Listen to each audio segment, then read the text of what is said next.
Irmãos, a glória de Deus está aqui. Quem está sentindo a presença de Deus, eu vou levar a presença de Deus para o meu lar. Quantos querem levar a presença de Deus para o seu lar? Você que está na sua casa, agora pare tudo que você vai ouvir a poderosa palavra de Deus. Pastor Craito.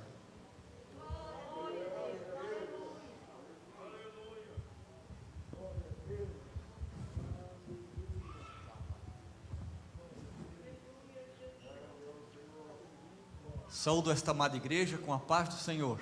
Amém. Que alegria poder estar aqui com os irmãos hoje. Já estivemos hoje pela manhã numa reunião para a família, e agora toda a família de Deus está reunida para ouvir a sua palavra, e é muito bom estarmos aqui e também neste ambiente tão agradável da presença do Senhor, com belas músicas que já foram cantadas e já sentimos a presença do Senhor. E agora vamos então a palavra de Deus. Eu quero agradecer imensamente ao pastor Edson, pela oportunidade que nos deu de estarmos aqui no Espírito Santo.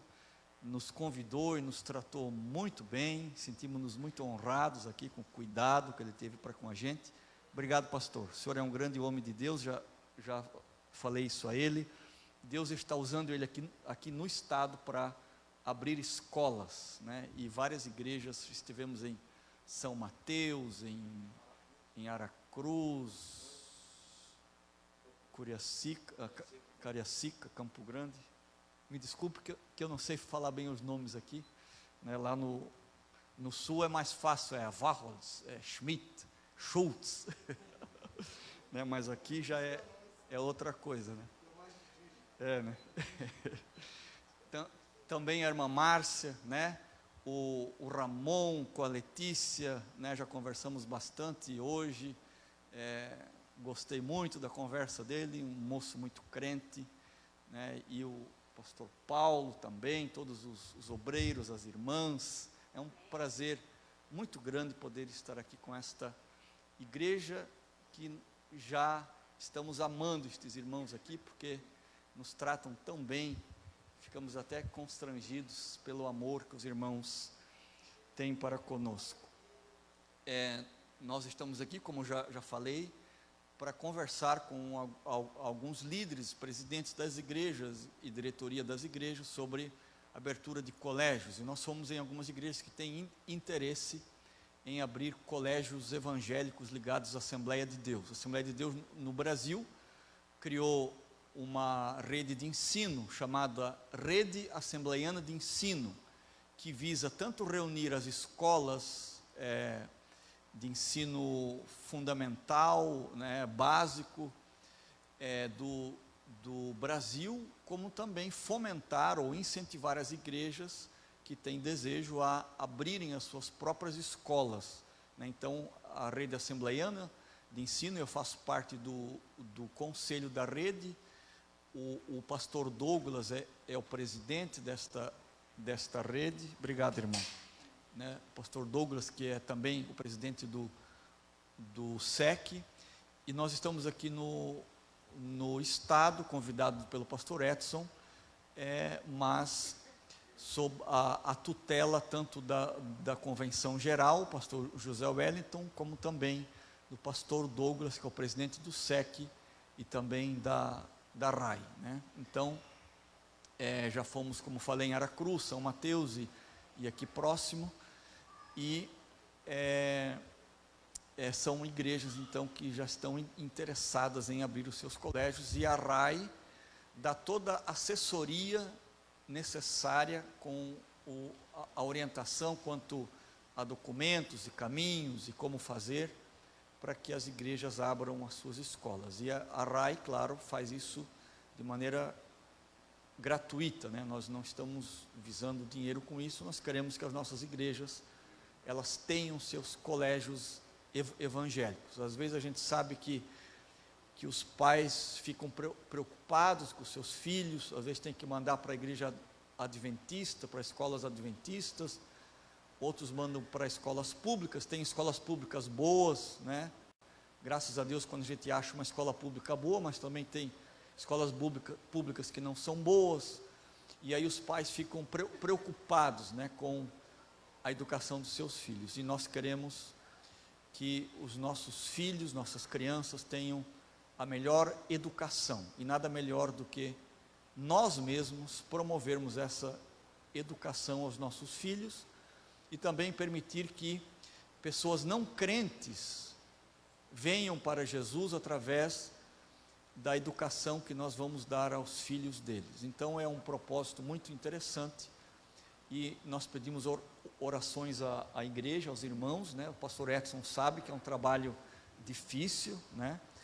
A verdade, a ideia surgiu do pastor Edson, faz alguns anos que ele apresentou esse projeto.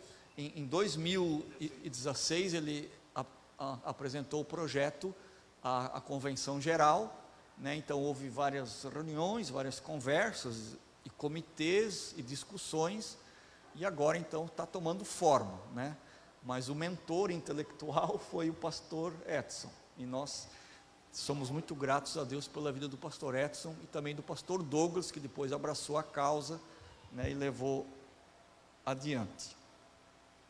Então esse é o nosso motivo pelo qual nós estamos aqui no estado do Espírito Santo, né, e também aqui na igreja de Alvorada, que é um grande prazer estarmos aqui, conhecermos esse povo de Deus. Abra sua Bíblia comigo em Marcos, no capítulo 8, trago aqui também a saudação do meu pastor Sérgio Melfior, lá da igreja de Joinville, e também do pastor Douglas, que é o presidente do SEC, Douglas Batista. Marcos, capítulo 8, e a partir do versículo 8. E comeram e saciaram-se, e dos pedaços que sobejaram levantaram 7 cestos, e os que comeram eram quase 4.000, e despediu-os. E entrando logo no barco, com os seus discípulos, foi para as regiões de Dalmanuta, e saíram os fariseus e começaram a disputar com ele, pedindo-lhe para o testarem um sinal do céu. E suspirando profundamente em seu espírito, disse: por que pede esta geração um sinal? Em verdade vos digo que esta geração não se dará sinal algum. E deixando-os, tornou a entrar no barco e foi para o outro lado. E eles esqueceram de levar pão, e no barco não tinham consigo senão um pão, e ordenou-lhes dizendo: olhai, guardai-vos do fermento dos fariseus e do fermento de Herodes. E arrazoavam entre si, dizendo: é porque não temos pão. E Jesus, conhecendo isto, disse-lhes: para que arrazoais que não tendes pão? Não considerastes nem compreendestes ainda? Tendes ainda o vosso coração endurecido? Tendo olhos não vedes, e tendo ouvidos não ouvis, e não vos lembrais, quando partiu 5 pães entre os 5.000, quantos cestos de pedaços levantaste? Disseram-lhe 12. E quando partiu 7 cestos entre os 4.000, quantos cestos cheios de pedaços levantaste? Disseram-lhe 7. E ele ainda disse: como não entendeis ainda? E chegou a Betsaida, e trouxeram-lhe um cego, e rogaram-lhe que lhe tocasse. E tomando o cego pela mão, levou-o para fora da aldeia, e cuspindo-lhe nos olhos, impondo-lhes as mãos, perguntou-lhe: vês alguma coisa? Amém. Irmãos, eu gosto muito desse texto, porque esse texto nos ensina algumas lições muito importantes. E como o próprio texto já disse, que a gente leu, a situação principal que eu quero trazer aqui para os irmãos é que os discípulos estão no barco, atravessando o mar da Galileia, logo após a multiplicação dos pães. E os discípulos então ficaram preocupados, porque eles não haviam levado pão, apenas um, né? E eles estavam conversando sobre isso, mais afastado de Jesus, para que Jesus não ouvisse esse tipo de conversa, né? Porque eles sabiam que se Jesus ouvisse esse tipo de conversa, Jesus com certeza daria um cabo, né, nessa conversa. Então eles estavam meio que constrangidos, com vergonha, né, porque eles haviam esquecido de levar pão. E aí Jesus interrompe essa conversa deles, mesmo que ele não estivesse ouvindo perto, mas ele certamente sabia do assunto que eles estavam tratando, e Jesus interrompe essa conversa deles e diz: olha, na verdade vocês precisam cuidar com o fermento dos fariseus e com o fermento de Herodes, como que dizendo: olha, vocês estão se preocupando por uma coisa fútil, sem necessidade, quando na verdade vocês deveriam estar cuidando para não serem contaminados pelo fermento dos fariseus e pelo fermento de Herodes. E o que simboliza nesse texto o fermento dos fariseus e o fermento de Herodes? O fermento dos fariseus, Jesus estava querendo dizer para eles: olha, vocês estão se preocupando com pão, mas na verdade eu quero que vocês se preocupem para que vocês não se tornem hipócritas como os fariseus. E por isso que Jesus chama essa hipocrisia dos fariseus de fermento. E nós vemos vários textos bíblicos na Bíblia, lógico, em que Jesus está tratando com os fariseus de maneira às vezes dura, com palavras severas, porque Jesus, ele não suporta a hipocrisia destes fariseus que, se dizendo muito santos, conhecedores da palavra de Deus, mas na verdade era apenas uma casca. Jesus mesmo disse: olha, o interior de vocês está podre, vocês não têm vida em vocês mesmos, porque vocês se preocupam com a aparência, com o exterior, mas o coração de vocês está muito ruim. E Jesus disse para os discípulos: olha, vocês têm que se preocupar com isso, com a vida de vocês, para que vocês não sejam absorvidos por esse fermento dos fariseus. E Jesus também disse: ó, vocês não podem se deixar contaminar pelo fermento de Herodes. Ou seja, Herodes, irmãos, era um manipulador de primeira.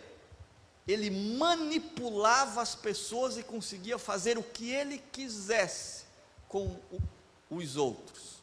E Jesus diz: olha, vocês estão preocupados com pão, mas na verdade eu quero que vocês se preocupem para que vocês não se tornem manipuladores como Herodes, porque Deus não se agrada disso. Então veja que Jesus está desviando a atenção dos discípulos para um outro assunto muito mais importante do que a falta de pão. Mas eles estavam preocupados com falta de pão. Agora, os irmãos viram que eu li, antes de entrar no assunto da falta de pão no barco, eles estavam atravessando o mar da Galileia. Os irmãos perceberam que eu li primeiro a multiplicação dos pães. Agora não dá para entender como os discípulos haviam visto Jesus fazendo duas multiplicações de pães. Na primeira foram 5.000 pessoas e sobraram 12 cestos cheios, e na segunda foram 4.000 pessoas e sobraram 7 cestos cheios, e apenas 3 pães e 2 peixes que haviam sido trazidos, e dos 3 pães e 2 peixes sobraram 7 cestos cheios. É pão para não acabar mais, dá para uma semana esse pão todo, e os discípulos estavam presentes. E os discípulos foram protagonistas da multiplicação dos pães. Por quê? Porque Jesus organizou a multiplicação dos pães. A multiplicação dos pães não aconteceu assim, de rompante, numa confusão, não. Antes de Jesus multiplicar os pães, primeiro, Jesus perguntou o que eles tinham. 5 pães e 2 peixes. E a segunda coisa muito interessante que Jesus faz para acontecer o milagre da multiplicação dos pães é que ele coloca ordem. O que Jesus faz? Jesus manda eles sentarem de 50 em 50. Porque se não fosse assim, imagine alimentar 5.000 pessoas ou 4.000 pessoas sem uma organização. Os da frente ficariam empanturrados de pão e os lá de trás provavelmente ficariam sem pão, porque eles não teriam como chegar, furar aquele bloqueio de 4.000 pessoas que estavam ali em volta. Então Jesus organizou até a multiplicação dos pães. E os discípulos foram os que pegaram na mão deles aqueles cestos todos, daqueles 5 pães e 2 peixes, e eles pegaram aquilo e viram aquilo se multiplicando, dentro daquele balaio, crescendo aquele volume de pão e de peixe, mas da onde? E aquilo foi crescendo e crescendo e crescendo, e deu para aqueles 5.000, depois 4.000 pessoas se alimentarem, e sobrou muita coisa. Eles viram tudo isso, eles acompanharam, eles trabalharam com Jesus. Foi eles que organizaram os grupos de 50 em 50, foi eles que andaram com aqueles cestos de pão no meio do povo, pelos corredores dos espaços entre os grupos de 50 e 50, até que todo mundo ficou saciado. Ou seja, eles viram o milagre. E é por isso que, num segundo momento que Jesus quer chamar a atenção deles, primeiro Jesus chamou a atenção deles para o fermento dos fariseus e de Herodes, depois Jesus chama a atenção deles para uma outra coisa. Mas interessante que quando Jesus chama a atenção deles, Jesus sempre o faz com muito carinho, com muita educação, com muito tato, com muita gentileza, né? Jesus não vem com grosseria, com coisa assim, não. Jesus sempre sabe fazer a coisa muito bem feita. Jesus sempre é muito cuidadoso na maneira como ele fala, exatamente para que a mentalidade, os olhos dos discípulos fossem abertos à realidade que ele queria que eles enxergassem. É por isso que, num segundo momento, Jesus pergunta para eles o que eles estavam conversando. E como se Jesus não soubesse, né? Jesus sabia, mas Jesus só queria ver o que eles iam dizer. Aí eles respondem: olha o absurdo, não temos pão. Não temos pão.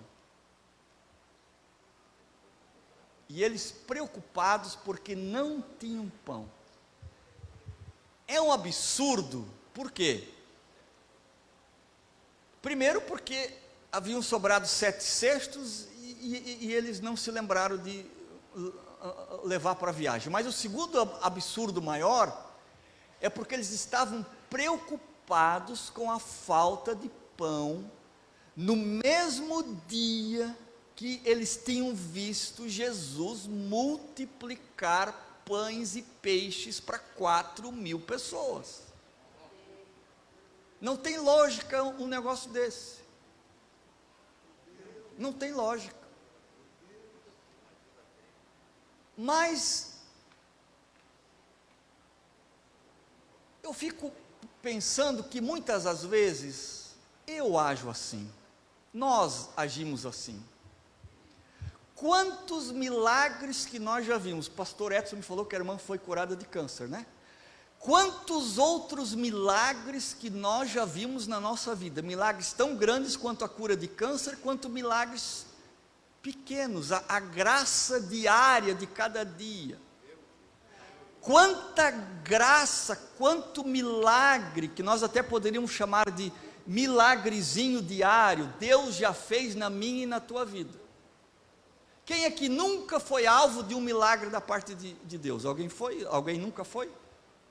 Todo mundo já teve um milagre da parte de Deus. Ou seja, todos nós já experimentamos na nossa vida a multiplicação dos pães. De 5 pães e 2 peixes, Jesus alimentou 4.000 e sobraram 7 cestos. Todo mundo já viu isso, de alguma forma ou de outra.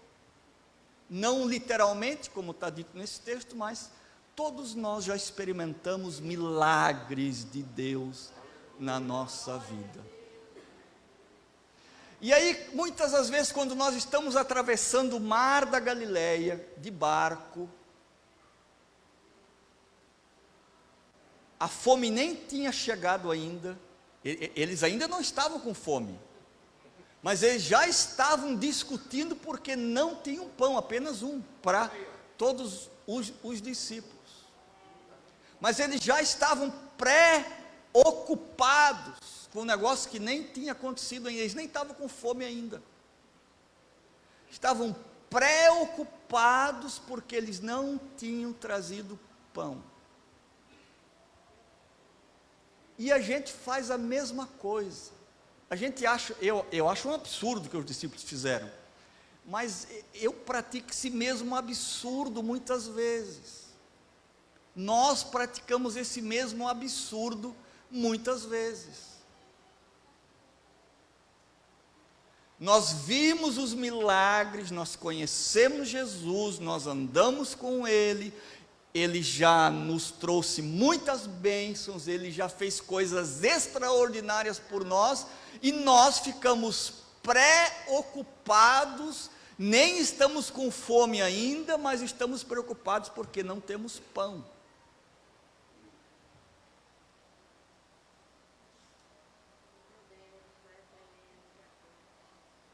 A alimentação, irmãos, é uma das necessidades mais básicas do ser humano. Quando a gente perde o emprego, quando alguém perde o emprego, fica preocupado. Qual é a preocupação que está por trás da perda do emprego? É a falta de pão. Só que Jesus quer chamar a atenção dos discípulos para uma coisa mais profunda ainda. Não era porque não tinha pão. Porque no mais profundo do nosso ser, no mais subjetivo do nosso ser, nós sabemos que quando não temos pão, nós vamos passar fome. Se nós vamos passar fome, nós vamos ficar desnutridos. Se nós vamos ficar desnutridos, nós vamos ficar doentes. E se nós formos ficar doentes, nós vamos morrer. Então, na verdade, lá no subjetivo, no mais profundo, no mais secreto, os discípulos estavam preocupados, na verdade, eles nem estavam conscientes disso, mas eles estavam preocupados com a morte, porque sem pão a gente morre. E se os irmãos, se eu e cada um de nós avaliarmos por que nós estamos preocupados com alguma coisa, nós vamos ver que geralmente por trás dessa preocupação, ainda que a gente não consiga organizar isso dessa maneira, mas por trás dessa preocupação está o medo da morte. Por isso que eles estavam preocupados, porque não tinha pão. E aí nós nos preocupamos. E aí Jesus amorosamente, Jesus diz para eles assim: vocês ainda não compreenderam? Vocês ainda não entenderam? É o que está aqui no texto. O coração de vocês está tão endurecido. É Jesus que está falando isso. O coração de vocês está endurecido. Vocês têm olhos, viram o milagre, mas não viram. Enxergaram o milagre, mas não viram o milagre. Enxergaram a multiplicação dos pães, aquele cesto cheio, e toda aquela sobra e tudo aquilo, mas não olharam com olhos da fé, não olharam com olhos espirituais. Vocês não estão vendo o que eu faço quando não tem pão? Vocês não conseguem perceber o que eu sou capaz de fazer quando está faltando o essencial?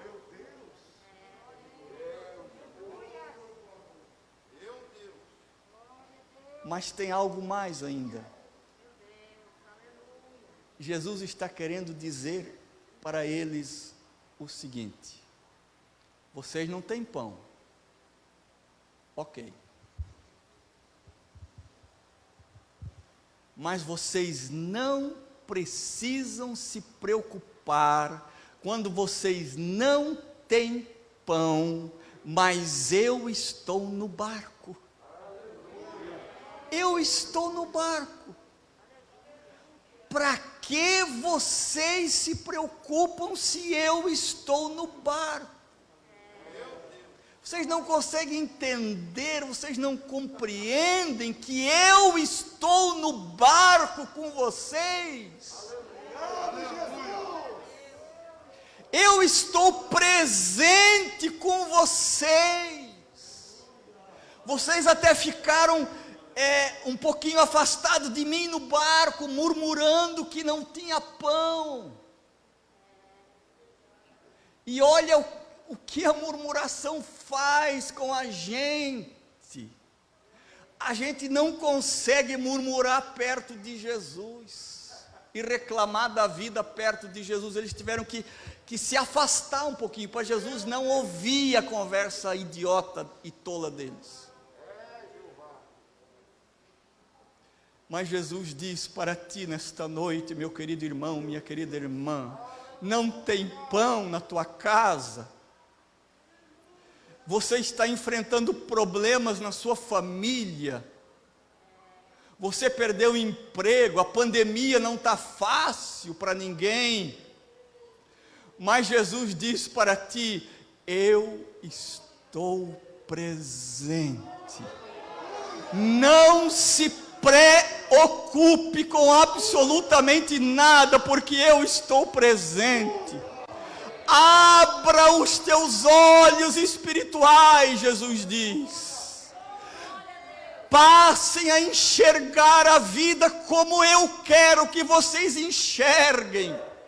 Não fiquem preocupados com coisas que não têm valor, porque eu estou presente. Eu sou o pão da vida, e se eu sou o pão da vida, para que se preocupar com pão? Jesus está dizendo para ti nesta noite. Jesus está ministrando ao teu coração nesta noite, meu querido irmão, minha querida irmã. Ele está querendo que nós abramos os nossos olhos espirituais, como ele disse nesse texto. Abra os seus olhos para ver, ele está dizendo. Porque eu estou presente. E quando eu estou presente, nem que tenha um pão velho, pode ter um pão velho, que não dá conta de alimentar todo mundo, mas se eu estou presente, e daí? E daí?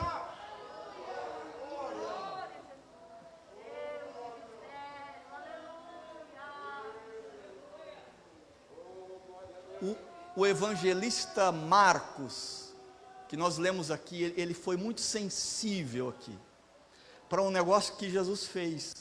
Nenhum outro evangelista escreveu esse texto como Marcos. O que Marcos faz? Quando eles chegam na terra, eles desembarcam, eles saem do barco, e Jesus faz o quê? Jesus cura um cego. Jesus cura um cego. E os discípulos estavam ali. E Jesus havia acabado de dizer para eles: vocês não viram o que eu fiz? Vocês têm olhos e não enxergaram o que eu fiz? E aí Jesus sai do barco e cura um cego. Jesus pega, passa lodo e passa nos olhos do cego, impõe-lhe as mãos, e primeiro ele vê as pessoas como uma árvore, como que dizendo, é um processo que às vezes demora um pouco mesmo, e depois na segunda vez então, ele enxerga bem, os olhos dele foram abertos, e Jesus com isso está querendo dizer para os discípulos: eu quero que vocês deixem eu passar a minha mão sobre os olhos de vocês, para que vocês vejam como eu quero que vocês vejam.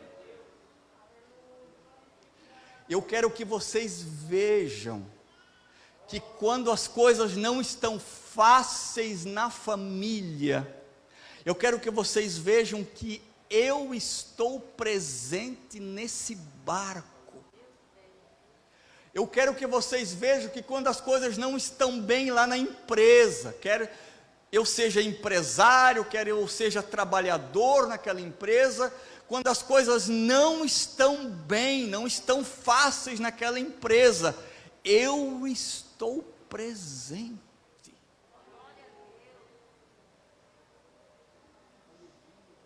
E ainda que não aconteça nada, porque os discípulos, quando eles estão atravessando o mar da Galileia de barco e tinham apenas um pão, percebam que nesse episódio Jesus não multiplicou pão. Jesus não multiplicou pães aqui. Sabe por quê? Porque Ele estava presente, e Ele basta. Se Jesus está presente, meu querido irmão, minha querida irmã, independente da situação difícil que a gente esteja passando, sem pão, ou sem o essencial, sem o básico, sem a resolução do problema, mas se Jesus está presente, resolvido. Está resolvido. Eles nem ficaram com fome, nem diz nada, eles nem ficaram com fome. Por quê? Porque Jesus está presente.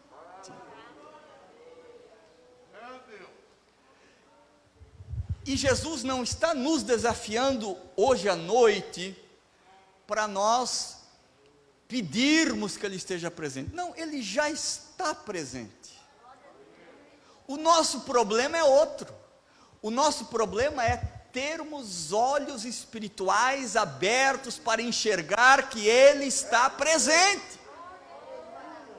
Ter olhos abertos pela fé para ver que Ele está presente.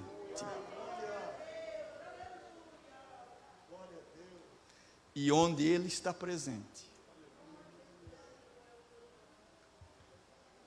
tudo pode estar em falta, mas onde Ele está presente, nós temos tudo. Por isso que o salmista falou: o Senhor é o meu pastor, e eu vou ter abundância? Não, o Senhor é o meu pastor e nada me faltará. Por quê? Porque o Senhor é o pastor, e ponto final. Ele me satisfaz, Ele me completa, Ele me preenche, Ele está em todos os espaços, em todos os lugares, em todas as situações, em todas as circunstâncias, e se Ele está presente, é o que nos basta. Se precisar multiplicar pães, Ele vai multiplicar, mas se não precisar, basta a presença dEle. Essa é a palavra de Deus para ti nesta noite, meu irmão, minha irmã. Esta é a palavra que o Espírito Santo quer te alimentar durante esta semana, durante o próximo mês, durante o próximo ano. Esta é a palavra que o Espírito Santo quer que você leve para dentro da tua casa, para dentro do teu trabalho, para dentro da situação em que você se encontra. Essa é a palavra de Deus para a tua vida. Jesus está presente. Jesus está presente. Ainda que haja incredulidade como os discípulos, ainda que haja murmuração como os discípulos fizeram, mas Jesus está presente.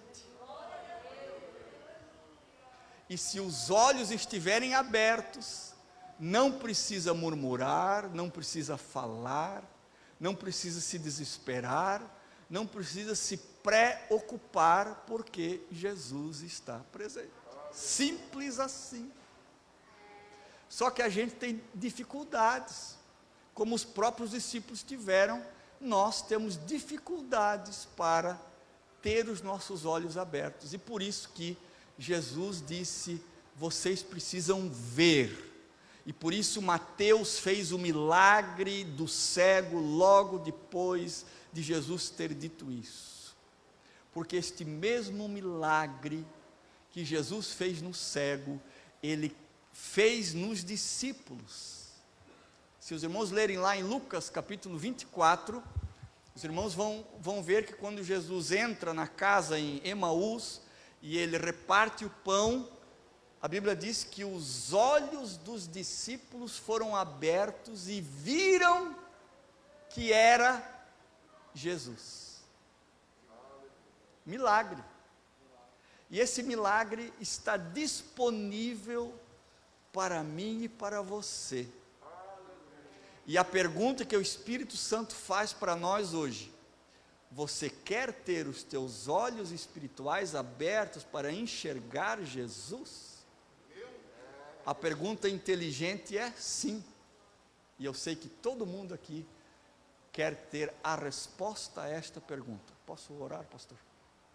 Coloque-se de pé, por gentileza. Quantos irmãos aqui?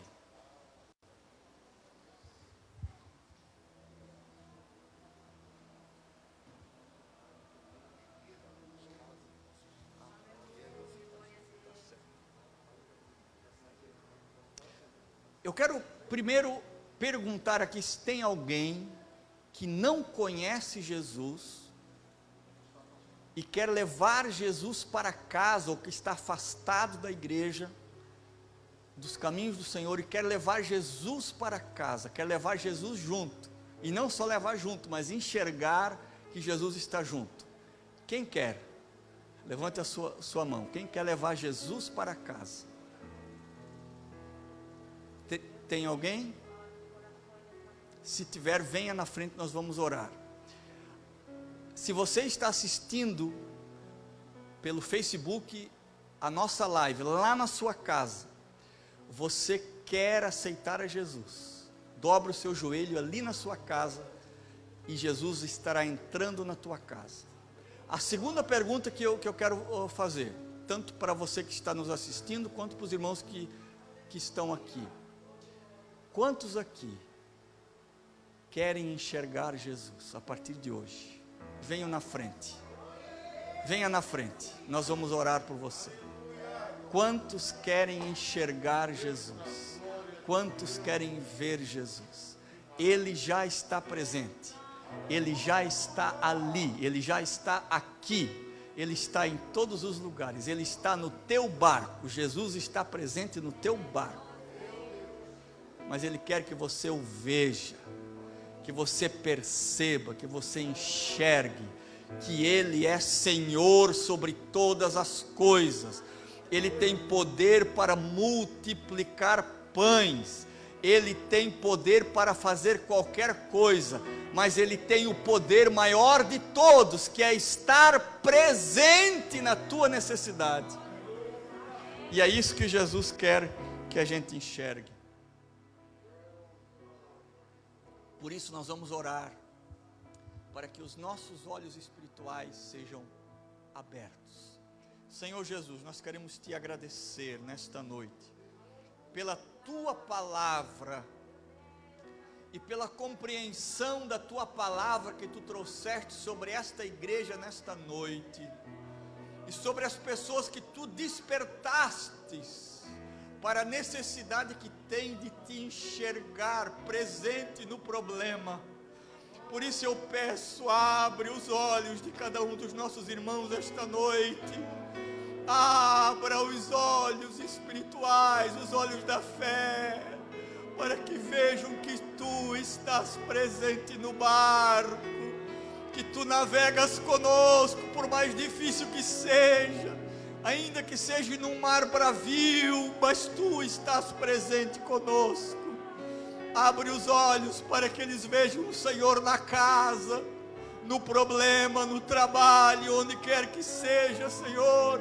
Abre os olhos espirituais para que os Teus filhos vejam que o Senhor está presente.